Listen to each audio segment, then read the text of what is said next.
انہوں نے کہا کہ کسی شوہر نے بیوی سے کہا تم میری طرف سے آزاد ہو، کیا حکم شرع ہوگا؟ دیکھیں یہ کنایا لفظ ہے۔ کنایا اسے کہتے ہیں کہ جو خاص طلاق کے لیے نہیں بنا لیکن بوقت ضرورت طلاق دینے کے لیے استعمال کیا جا سکتا ہو، انہیں کہتے ہیں کنایا الفاظ، ٹھیک ہے؟ کنایات طلاق بھی ان کو کہا جاتا ہے۔ لفظ آزاد کے بارے میں 3 صورتیں ہیں اور اس میں تینوں میں احکام آپ کو عرض کر دیتا ہوں۔ ایک ہے نارمل حالت، بیوی کہہ رہی ہے، بیوی اور شوہر ہے، ہنسی مذاق کر رہے ہیں ایسے بیٹھے ہوئے ہیں، اور شوہر نے کہا بھئی جا اب تو تمہیں بڑی ذمہ داری سے میں نے آزاد کر دیا، میری طرف سے تم تو اب آزاد ہو۔ تو ایسی صورت میں شوہر سے نیت پوچھی جائے گی نارمل حالت میں۔ نارمل کا مطلب جب لڑائی جھگڑا نہ ہو رہا ہو اور بیوی کی طرف سے مطالبہ طلاق نہ ہو، یہ نارمل حالت کہلاتی ہے۔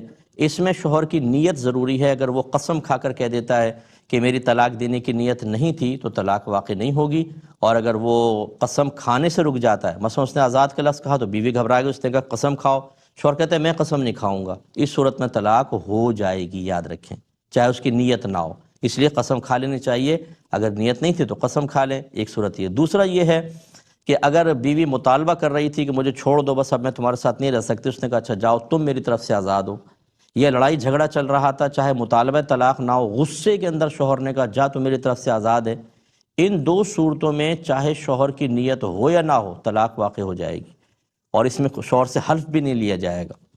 اس لیے میں اکثر اپنے بیانات میں کہتا ہوں، اور خاص طور پہ شادی بیاہ کے موقعوں پر جب میں بات کہتا ہوں، لوگ کہتے ہیں، بعض جو بیچارے جو کم عقل قسم کے ہوتے ہیں، کہ مفتی صاحب یہ تو نکاح کی محفل، اس میں طلاق کی بات۔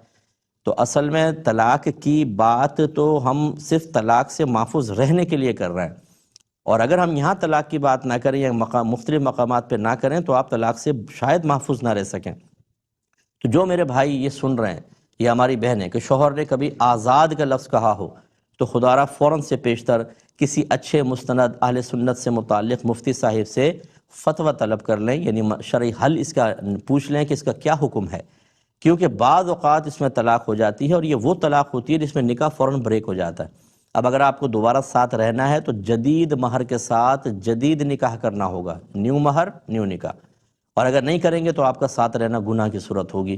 اس لیے یاد کریں اپنے ماضی کو اور فوراً سے پیشتر عملی قدم اٹھائیں اس سلسلے میں۔